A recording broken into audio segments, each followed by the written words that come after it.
side. Perfect. I'm just waiting for Instagram to catch up. YouTube. Perfect. There it is. There we go. It connected this time. The last 2 times I've gone live, it did not connect. So awesome. We are live. Pull this up. All right. So welcome to Pacifiers and PJs. I'm Lindsay de Oliveira. I'm the founder of Soothe Beginnings. I'm a mom of a 3-year-old little girl. And with me tonight, I'm really excited. This is a topic that is very near and dear to my heart. It's part of the whole reason Soothe Beginnings came to be. So with me tonight is Jody Solberg. If you would like to introduce yourself. Yes, thanks, Lindsay. Hi, everyone. I'm Jody Solberg, as Lindsay said, and I have been in mental and behavioral health working with families for the past 25 years. And I'm a hypnobirthing educator. I'm a prenatal bonding facilitator, a Golden Method parenting consultant. I do all sorts of things helping families and especially parents to feel empowered in their birth experiences, in their parenting experiences, helping them to foster secure attachment, build healthy relationships, and really to help them overcome past negative and traumatic experiences, as well as deal with some of the after effects of those experiences. And that's why I'm so excited to talk with Lindsay today about this topic about perinatal mental health and baby blues versus postpartum depression and what to look out for. So Lindsay, thank you again for having me with you today. Oh, I'm so glad. Oh, Smita is in here. I can see on my side, I can see the chat feature. Smita says hi to both of us. I'm glad that you're here. Thank you for joining us. She's amazing. So anyone that is watching this, feel free to click into this video because linked into this video, we do have a poll that's going. We also have the free resource, the baby blues versus postpartum depression, the video itself in its entirety, an amazing conversation Jody and I had differentiating the two. But we also, Jody put together a really great resource that I believe every person that is expecting a child and their family and friends should have. This resource has hotlines, who to call, how to access the help, and some of those lies and myths that we tell ourselves. And I'm very open with the fact that I personally struggled with postpartum depression. And I think it's very interesting to have that conversation of, are you going through baby blues? Is it something a little bit more? You know, what those differences are, because I know a lot of parents question that and struggle with that. And so I think it's a really cool thing that you've built that I am very excited people can access for free. It is attached into this video. It is also available at soothebeginnings.com under the courses. It is totally free. And please take a look at it, share that with somebody you love, but have that in the back of your mind if you are expecting. So Jody, you work a lot with pregnant and expecting, postpartum. What are some of the things that really stand out to you about why this is the area you chose to focus in on? You know, it's interesting because when I started my career, I knew I wanted to work around trauma and I knew I wanted to work with families. My background is both social and clinical psychology. So it's the individuals, but also how we interact. And part of that, especially working with women, right, is our whole journey through things like fertility and pregnancy and parenthood. And so when I very first started out, I was working with families who were going through abuse and custody issues, a lot of people going through parenting training programs that were court appointed or who wanted to be there, wanted to break these generational cycles and do things differently, but wanted to know how to do that. And also pregnant first-time teen moms. So that's how I really got my start in my career. And then as things developed, you know, I spent so many years working with people who were dealing with past birth traumas or their own childhood traumas and issues, and had been dealing with a lot of postpartum challenges, or were having a hard time connecting with their babies, with their kids, and how to develop those secure attachments. And so when you're working with people through that lifespan of all of these types of challenges, I would see so many people dealing with these things that had never been addressed in the past. They were now in their 40s, 50s, 60s plus, and they were still dealing with these things because they hadn't gotten the help that they really needed and deserved, and didn't have that support. And, I work with kids who were 3 and 4, and parents who really wanted to help their children and just didn't know how. A lot of times we know what we don't want, or we know that there's something wrong, but we don't know how to get the support. We don't know what to do. And I really started to dive deeper into some of these, earlier intervention strategies, helping people sooner, helping them to hopefully prevent having those traumatic experiences, but also process and deal with the past traumatic experiences or the postpartum mental health challenges and things that they had already had. And so many of my clients, would say, well, I didn't know what that was, or I didn't know how to reach out, or I felt so much guilt and shame that I felt like I couldn't get Right. help.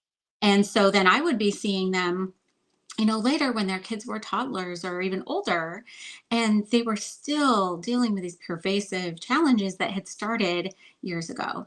And so that's really why I got so passionate, is Yeah. because I realized that there's a lot we can do just by educating and informing and empowering people with the resources and with the information, so they know where to get that support. They know the things that they can do in order to help themselves sooner than later. I don't want anyone to have to suffer for such a long time when there is that support available, but we don't talk about it enough. I absolutely agree. Diana says hi, welcome, Thank welcome on you. in. And I also want to open this up to any questions. Those of you that are watching, if you have any questions, please drop them down below. I also did, if you do click into the link in the video, follow the link from either Facebook or Instagram. I will drop the link on the YouTube as well. I did link Jody's website as well, but that's where you're going to find the link to the resource that we built out, the video of. We're talking about the differences between baby blues and possibly something more. If you could, very simply explain, what are baby blues, and is that something we should expect after giving birth? Baby blues is a lot more common than I think people realize. It's an experience emotionally that affects anywhere from half to about 3/4 of new moms. Wow, It's a that lot. that is Mhm. a lot. Yes, it is the Wow. majority, really, right? It's at least half. Uh-huh. And typically it sets in within a few days. So anywhere from 1 to 4 days after giving birth. And without treatment, typically only lasts a couple weeks. So could be things like sadness, mood swings, irritability, some mild to moderate anxiety.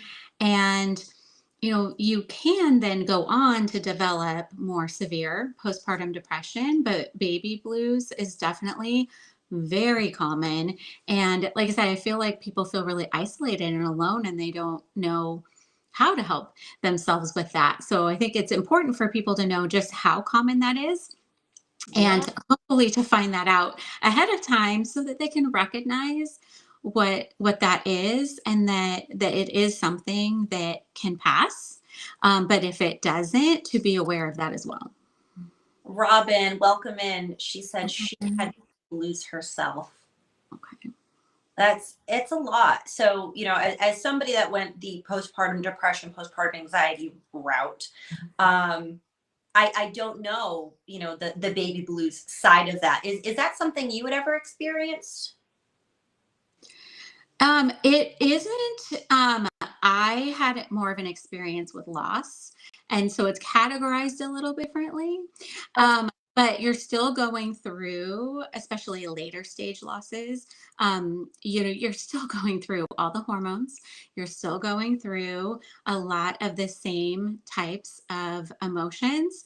Mhm. They're just categorized a little bit differently in that way. But baby blues and postpartum depression aren't the same thing. And I think that's a big point of confusion too. Yeah. So that's a huge piece where, people don't really know where one starts and one begins. And like you said, for you, it did end up going into postpartum depression and anxiety.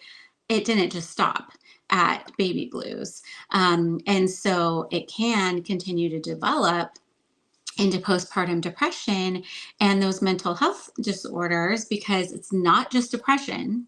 And you touched on it, right? With anxiety, there are all sorts of different types of postpartum mental health challenges we can have. It could be depression, anxiety, OCD, PTSD. Right? There's so many things that people can be experiencing. And that doesn't just resolve in a couple weeks like baby blues typically will. It can persist for months and sometimes longer, especially if not treated. And so I think, we all have a different spectrum of things that we've experienced.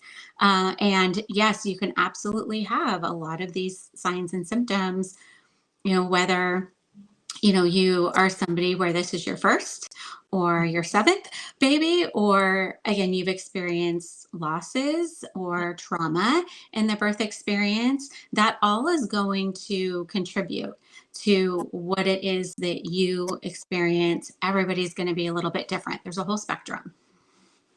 Is there anything we can either share with those that are currently expecting? Is there anything we can do to prepare for baby blues? Like, what can we do to get ahead of it or prepare ourselves or have in our tool bag, if you will? Absolutely. There's a lot that you can do actually. And this is one of my favorite things to talk about because that prevention or early intervention, what can we do about that? Having support in place ahead of time is always a good thing. So opening up about your feelings, realizing that it is so common and that you're not the only one that's dealing with that, having open dialogue with your care providers, with support team, with friends and family, mental health providers, just really getting that support for yourself and not explaining it away. Not just saying, oh, I'm sure, because yes, it's hormones. Of course, your body is going through so much.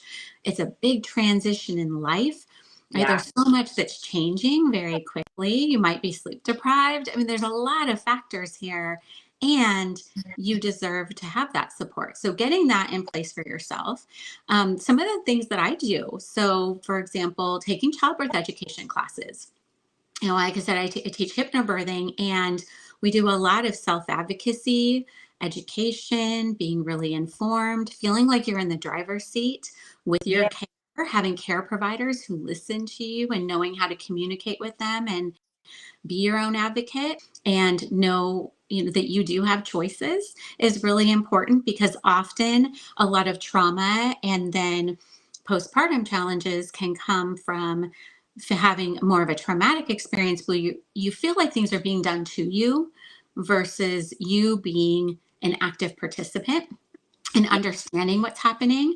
So that can be really helpful for people. And then learning some tools. So things like breathing exercises, relaxation techniques, visualizations, and affirmations, and lots of things that we can do to just emotionally regulate and regulate our nervous systems. That can be a huge benefit as well as bonding. That's the other big thing. When you do prenatal bonding, and we do some of that in hypnobirthing, and I do that separately as well on a deeper level. When we can bond and feel connected with babies, with our partners, then that makes actually a big difference in helping to mitigate some of those risks. Wow. Okay. So I know Mhm. when baby is born, skin to skin helps regulate both of us, right? Yes. Yeah. And Yeah. yeah, has some really amazing benefits. That if anybody wants them, I have a free resource with one of the lactations that I consultants I work with on that. Definitely reach out. I can get that to you. But when you're talking about prenatal, what are some of the things that we can do before we've had baby to kind of ground Mhm. ourselves and regulate that nervous system and bond? Yeah. So there's quite a bit. I mean, first of all, if you have anxieties, fears, stressors, who doesn't, right? We all have some of those things. So any of those things or those past traumas, whether it was birth or pregnancy related or not, um, really working through some of that. Finding support so you can process through those things because they can very much affect us Yeah. in our current right pregnancy and in parenthood and in that transition, getting some of that support, learning some really great like grounding and regulation techniques. So I do a lot of somatic types of Mm, regulation techniques with clients. So it could be mindfulness exercises, also breathing exercises are really good. I know you have my website linked here in yes, the I video. do. So if you all So click if you are into the watching, Mhm. click into the embed link. If you're on Instagram, click into the link. And on YouTube, I will drop the link as well. But if you click into this video, everything is right on your screen. I have a poll going right now. If you are concerned about experiencing baby blues or postpartum depression, I have the link to Jody's website, but I also have the link to that amazing resource of baby blues versus postpartum depression and all the myths and resources to call, websites to go to who can actually help. Yeah. And on my website, I have a resources tab also on my website. And I have a guide to mastering mindfulness as well as a nice, relaxing getaway guided meditation that you can Ooh, download for free there. Yep. And so those would be okay. really great for regulation strategies. Just getting some tools in your toolbox, figuring out. What are those things that help you calm? You can do things like um, I mentioned breathing techniques I have on there, body scans and progressive relaxation techniques, things that are going to help get you connected, your mind and body, really Mm, connected so that you can regulate your nervous system more effectively and notice when you're more activated. So many of us, life is so stressful and busy. We're going through the motions and time is flying by. And when we can really take a moment and be more present, check in with ourselves, give ourselves what we need. That can be really helpful. And honestly, basic self care. And by basic self care, I don't mean like getting our hair or nails done and things like that. I mean, like literally sleeping, hydration, nutrition, movement, really basic things of taking care of ourselves that can help strengthen us emotionally and help regulate ourselves as well. And so, as much as you can, finding those resources and tools that are going to help you to manage your energy yeah. and be able to fuel yourself in a healthy way, emotionally and physically, that's going to make a big difference. Just being aware of what's going on is really that first step in making sure that you're taking good care of yourself and then Mhm. getting the support around you so that you can help lower some of the risks of these types of challenges because it's when we get just thrown into it that a lot of times we don't get very positive results. And so taking that step of being here, downloading those resources, that right there is going to be huge. Yeah, that's amazing. And you bring up such a good point about basic self-care, Mhm. eating, sleeping, drinking. Um, that's where anybody that's watching that might be a support person, whether you're a friend, a partner, whomever, to somebody that you know that is pregnant or newly postpartum.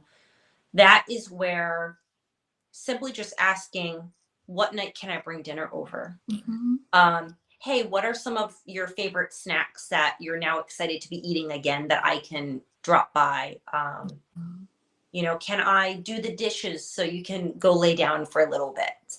You know, actual actionable items, not just, oh, hey, I want to come visit the baby. When you come to visit, making it more intentional so mom and dad can rest and recuperate. Yeah. And the other aspect of that is that if you are able to, hiring, and I know people that they ended up having a much better healing journey once they hired an overnight doula, even just one Oh, or two, yeah. if that is a resource that you are able to do. However, if that's something you are not able to afford on your own, whether it's laundry service, meal service, or doula services, anything like that, I don't know if you're familiar with Be Her Village. Yes, I've heard of it. Great Yeah, resource. you can do your baby registry on there and you can register for those services, I which love it. amazing. I absolutely think that is such a vital, cool tool a lot of people aren't aware of. And it's not something you think of, like, Mhm. registering for shoot, even just gift cards to take out, whatever it is to make your life easier in that postpartum phase. And I don't want to neglect, the support partner, the dads, Yeah. the other person, because they go through this differently than what we do. They obviously aren't going through, baby blues, but they too are going through a major life transition and Mhm. are at risk for things like postpartum depression or, depressive mood disorders, lack of sleep, all of these other things. They're going through their own journey with that as well. Absolutely. When we're depleted, right? So if we're sleep deprived or not taking care of ourselves in all those basic ways that we were talking about, the hydration and the nutrition and the sleep and the movement and all of these things, it brings down all of our defenses. Yeah. We are not at our best, and it takes its toll. Like you said, big life transitions for our partners too. And so it is true that about half, so 50 to 75% with baby blues is very high. That's Now, a lot. I did not know the number was that high. yeah, the Cleveland Clinic did a study, and that's what they found. It was very high. But only a smaller percentage, more like 15-20% of those are actually then diagnosed with a postpartum mental health challenge. And so now that's diagnosed. So that's reported and people going and getting support. And so often it's said that it's more like 30 or 40%. It's about twice as many as actually get the support and get the help. But if Yeah. we can put some of these things in place ahead of time, it can be really helpful and supportive for that. And, having some kind of psychological support, having, like you said, people come over who do productive things is always Yeah. good. Love You know, that. feeding you, cleaning, helping with some practical things is always good so you can get some rest. That's really nice. And yes, if you can hire that support, that's wonderful. But I've also, even with hypnobirthing, I've had people who put it on their registries, or I just had someone contact me the other day who wanted to give it as a gift to her Oh, sister in wow. law. How wonderful is Cool. that to think about, that education, that support for before and after. Put it on the registry. Why not? Because, when you're looking at the meal services, what's the first thing when somebody reaches out for support online, for example, with a big crisis or a big life change or a loss or something happens, people will sign up to do a meal train. So do that for the people in your life who are expecting, with these big, happy, positive transition, same thing. They're going to need that support. And so, like you said, it's so good to just get the word out and the awareness around this, to check in with the people you're close to and be a judgment free space for them to be able to share their feelings. Because I know, Lindsay, you've shared with me that, a lot of times there's a lot of anxieties, stressors, worries, fears that's scary to share with other people because Yeah. you're afraid of judgment or what they're going to think, or they think you're a bad mom. And that is not the case at all. But I know that that's what can go through your mind and your self-talk when you're going through baby blues or postpartum depression. And so, I think if more people know that, then they can reach out to be those support people for their friends, family, loved ones. Yeah, I specifically remember the fear of speaking up about the help I knew I needed was because I thought they were going to take my baby. And Mhm. one of the reasons I had the comfort level I was able to muster to call my therapist was because there was a pre-existing relationship there Absolutely. versus having to try to find somebody new that I could trust. So that is something I would encourage as you are going through your pregnancy is start seeing who's out there. Do a little background homework because the more barriers and friction you can remove to give yourself some level of comfort, the better. And whether that is just signing up to meet with a therapist just to talk about your experience during pregnancy and Mhm. see if it might be somebody that can talk to you about the transitional life of just becoming a mom. I mean, there's a Pandora's box of stuff to talk about there in therapy. So just making sure that we're opening that door to extra support to help ease that comfort level because finding someone that you can trust is extremely important. Absolutely. I think that's really wise to try to establish the relationship as soon as you can. If you don't already have that, look at the resources that we've provided in the download that's linked here in the video. Look, for different people who can support you, whether that is your care providers, doulas, mental health practitioners. It's so important to find those people that you feel like you can open up to and you can trust so that you're not trying to figure it out after the fact. It's so much better to be proactive than reactive. But if Right. you are already there right now when you're watching this, now is the next best time. It's never too late, and the sooner the better. You Mhm. don't have to suffer in silence. And it's not about judgment. You're not a bad mom for No. having these thoughts and having these feelings. The Yeah. fact that you're so worried about that means you aren't a bad mom at all. You really want to do the best that you can, but you don't have to do everything all alone. Mhm. It's not all on your shoulders. They always have that saying that says, it takes a village, and it used to be an entire village.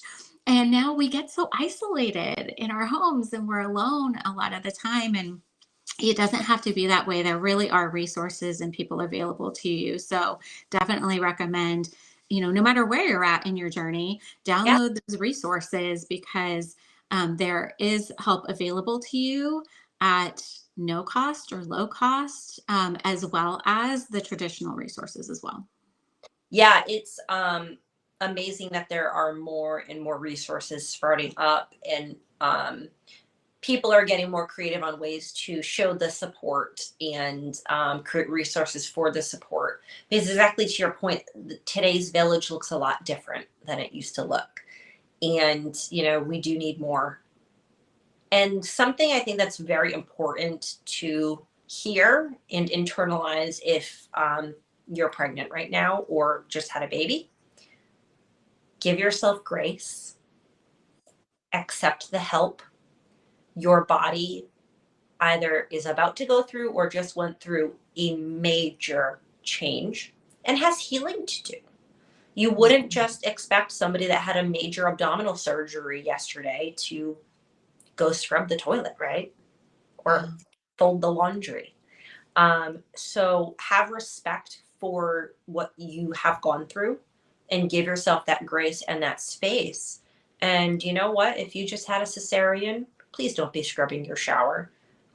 If grandma wants to come over, grandma, can you please throw the baby's clothes in the laundry? Um, Mhm. Nicholas, welcome in. Baby blues, it's not fun for the husband, too. It's true. Everybody in the house because the dads are trying to figure out their new role, how to support their partner, how to be a dad, what this all looks like. It's so different.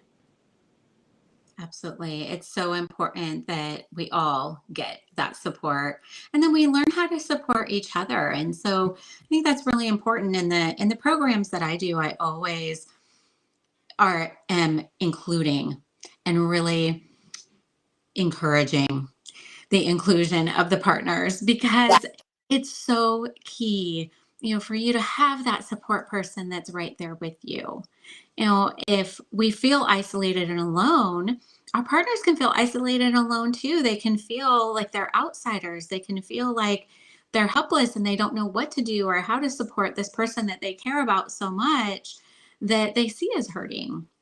And so I think really having these more open conversations is going to help us get there where we can really let people know that it doesn't have to be that way, that there is support available to everyone, Right. to moms, to partners, for all of us to have those like healthy relationships and be able to figure out what some of those tools and resources are that we can all benefit from. Because, no matter who you are, like you said, in the whole household, they can go through anxiety, depression, stress, just the transition itself, the navigating through all of that doesn't have to be an individual thing. It Yeah. can be a both and, it can be us working all together as well.